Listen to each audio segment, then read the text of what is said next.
So now let's look at our objective of our proposal presentation. So the objective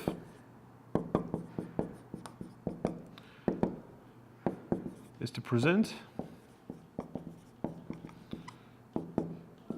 a specific scope of work with budget and timeline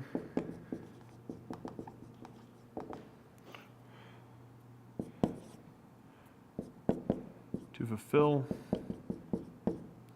your solution. So we've already given a solution presentation in our previous interaction. So we have a really good idea of the solution that we're going to be providing to our prospect. But at this point, you're going to get specific with a scope of work. And scope of work, we'll get into that in a little bit, but it's basically what you're going to do in the project. You know, what kind of functionality, what features, you know, what are all the steps and stages of what you're going to do. And then we want to tie that to a budget and a timeline. So you're going to be able to tell your prospect it's going to cost this much and it's going to take this much time to produce. And the scope of work and the budget and the timeline all relates to the solution, all relates to the needs and pains and problems. So let's say, for instance, your customer said that they only had 3 months to build a website. Well, you wouldn't want to present them a proposal that says that you're going to take 8 months to build a website, unless of course you'd already previously talked about that. So everything in the project proposal must support the solution. If you proposed in your solution presentation a $10,000 budget and your prospect said, look, I don't have $10,000, I've got $6,000 for this project, then your proposal should match up with that solution that you guys have already previously talked about. So I'm not saying that you should undervalue or do things with your scope of work and your proposal and your budget and all that kind of stuff.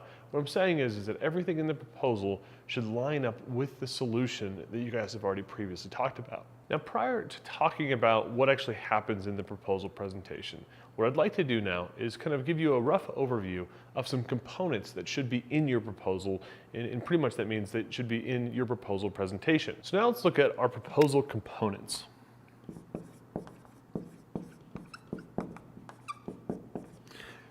Now, if you've gotten this far in the content, you probably have already downloaded my sample proposal template, and that would be a really good document to open to follow along with what I'm walking through right now. So I'd like to start my proposals with a cover letter.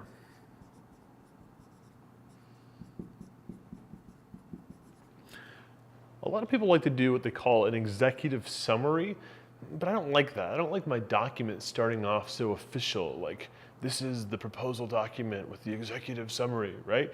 I like to just write a nice note to my prospective customer, and that's the first page of the proposal. There's no cover sheet, like cover sheets with like your logo and their logo and all that kind of stuff. It's just, that's way too corporate for me. I always just put my cover letter right on top, which is a personal note that I write to my prospect. And that's basically, my cover sheet is a cover letter. So if you've ever written a cover letter before, that's basically what you put on top. And in my cover letter, I always write something, I start off with a very, personal connection with my prospective customer. And then I talk about the primary objectives. And I usually like to summarize these in like anywhere from 4 to 6 bullet points.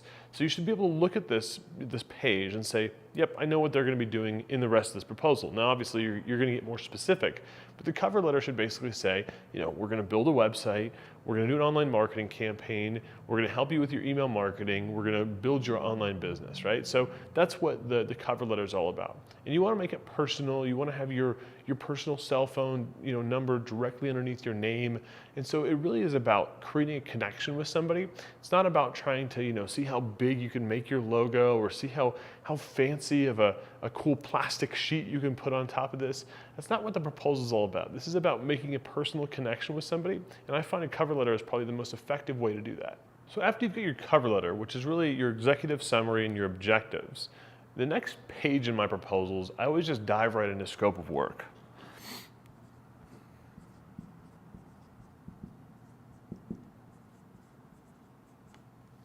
Now, sometimes you might, between your cover letter and your scope of work, you might want to go more specifically into, some key drivers or stuff like that. But I found that we've already talked a lot about that in our solution presentation. And while it's good to sometimes reiterate like why you're doing a project and all that kind of stuff, I find at this point, once you've talked to your customer for this long and you spend this much time with them, at this point it's like, hey, cover letter accomplishes that. It's got the objectives, it's got your executive summary basically in there, it's got some personal touch to it, it's concise, and then let's get into the scope of work. Let's get into exactly what we're going to be doing in this project. Now, in your scope of work, it's typically going to be, what I like to say, things I'm going to do.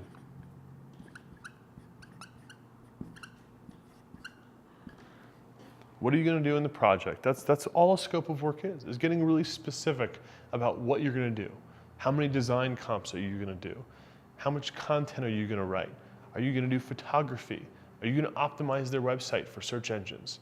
Getting really specific about what's the laundry list? What's the items and the checklists of what you're going to do? How many revision rounds are you going to allow in the design process? Are you doing a mobile design? Are you creating an app? So basically, what are you going to do? And that's what goes in the scope of work. And I always find it's helpful to include a brief description with all of my items in the scope of work. And then finally, I always like to include specific deliverables.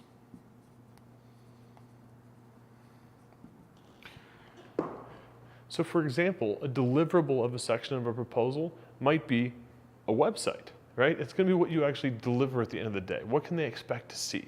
So, for instance, 2 design comps might be a deliverable of your design phase with one selected design, right? So deliverables are like real easy to see, measurable, achievable things that you're going to be doing in your project. So every single section of a proposal or a scope of work that I like to have, it's got a clear outline of what we're going to be doing, a description of that, and specific deliverables that they're going to receive as part of that project. The next component of your proposal is going to be out of scope.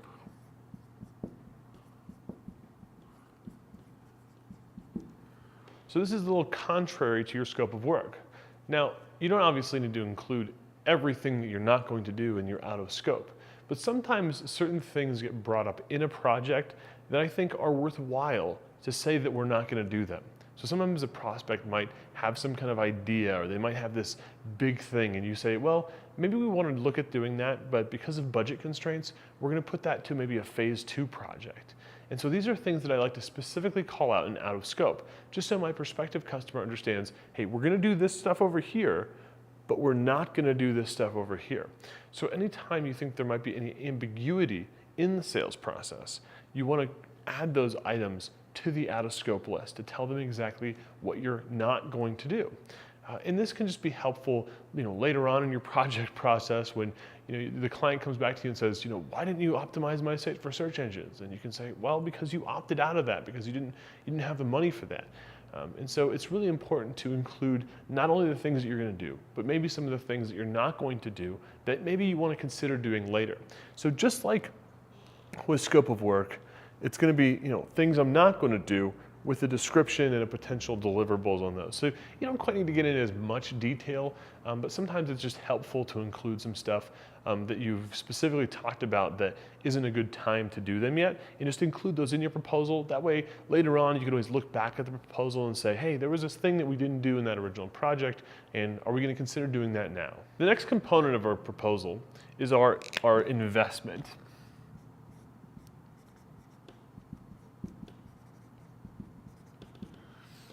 Now, investment comes in 2 parts. One of those is straight up cost. So in our proposal and in our presentation, you're going to want to review specific costs. What are the costs associated with this project that you've put on the table? And then, of course, you want to include a timeline. You want to include how much time each individual component is going to take. And again, I like to get specific about this. I've read a lot of sales material about how you should just propose like a price and not really break it down for like what actually is in that basket of goods.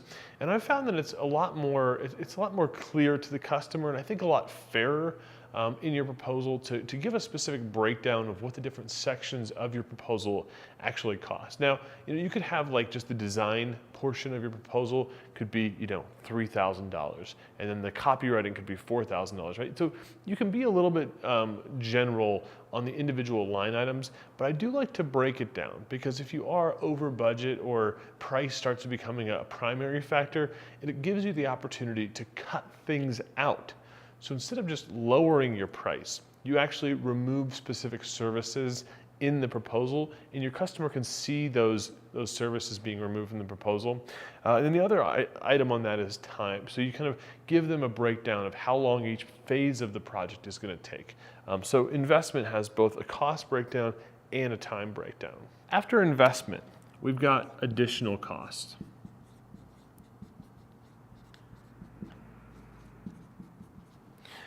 Now, additional costs are things that aren't actually included in this project. This is where you might include your hourly rate for things that go out of scope, and your process for addressing things that go out of scope, or your process for addressing expenses and things like that. Sometimes if you're going to be, let's say for instance, building an ad campaign for a customer as part of your online business project, you might include the ad buy as an excluded expense, and give some ranges for that. But basically say, look, I'm not going to give you a fixed price for Google AdWords, because that's an auction system, right? So that's going to be an expense. Now, a lot of times in this additional cost area of the proposal, you're going to want to get specific around, do you charge an additional fee to pay for expenses out of pocket? So a pretty common practice is that if I pay for expenses, I'm going to tack on 10 or 20% to the cost of those expenses, as a service to you, basically to manage that expense, the overhead it takes to pay for that, to manage the billing and all that kind of stuff. So, set any procedural stuff, any rules about how you deal with expenses and additional costs, including your hourly wage. A lot of good things to do as well is include your billable increment. So let's say, for instance, you charge $100 an hour. Well, you might want to also include what's your minimum billable increment. So if you charge by the quarter hour, so even if you work on something for 5 minutes, it's still going to be a charge for 15 minutes. This is the time in your proposal to really define that. Get specific about it, get specific about when you invoice and all that kind of stuff. So how you bill and how you charge for additional costs, this is where you want to cover that in the proposal. The next part of the proposal is going to be about you. I'll say about me, just so you're not saying about your customer. So this is really the section where you talk about you. Like, what's your background? I mean, we don't need to have pages and pages of your life story, but why are you doing what you're doing? And give us some information about your company. I used to lead with this information in my proposals, right? But that doesn't make any sense. Like, you want to talk about your customer really in your first core sections of the proposal, and then at some point it's nice for your prospect to have some written information about yourself. Again, there's going to be nothing in the proposal that you haven't already talked to them about, but you might want to highlight some key facts about yourself, some accolades. This would be a good place for any kind of testimonials or that kind of stuff. So this is where you're going to tout about yourself a little bit. So after you talk about yourself a little bit, then you're going to talk about methodology and process.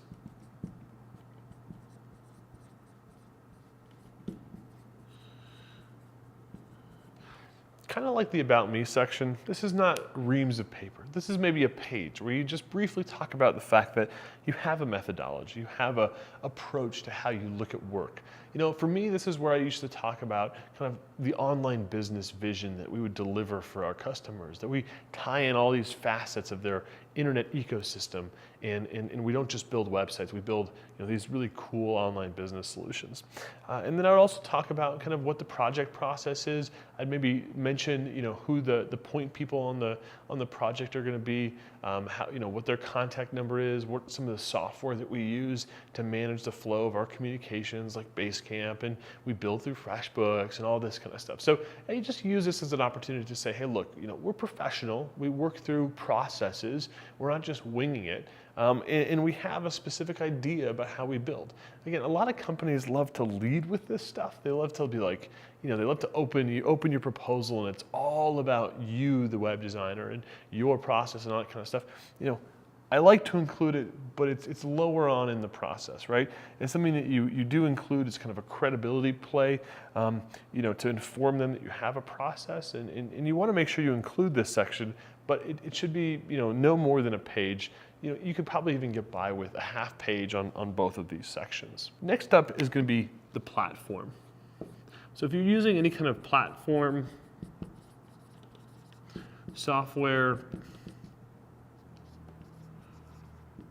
technology, right? If there's any licensing fees, hosting fees, that kind of stuff, or like what the scope of that is. So, if you're, on some kind of cheap hosting account and you're going to manage that, or if you offer your own hosting solution, or what kind of content management systems is it going to be on? Is it going to be on an e-commerce system?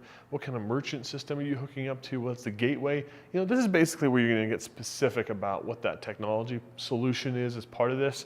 The scope part is really about what work you're going to include and what work you're building and what your time is invested in. Whereas the technology is a little bit more like the stationary components. These aren't really taking service hours necessarily, but of course you're going to want to build your platform portion of the proposal in a way that is profitable for you. Even if you are providing a free solution like WordPress or something like that, how is it being maintained and updated, and are you getting any kind of ongoing payment for that service to try to build some recurring revenue? But this is going to be where you talk about that platform. And again, you're never leading with the technology, but you're by no means omitting the technology. So you do want to have an area in your proposal that covers specifically what the technology is and goes over any questions or specific features or functions that technology is going to provide. The next section is support. So with all of my proposals, I always like to have a section that specifically talks about how I'm going to support them.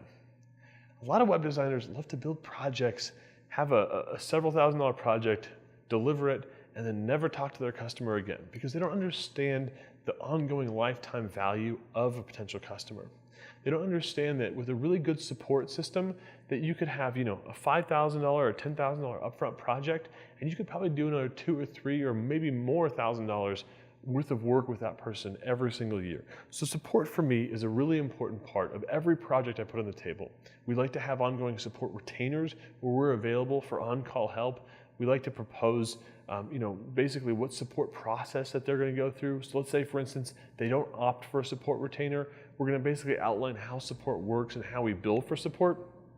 So you want to build an infrastructure or really an expectation with your customer that support is a premium service.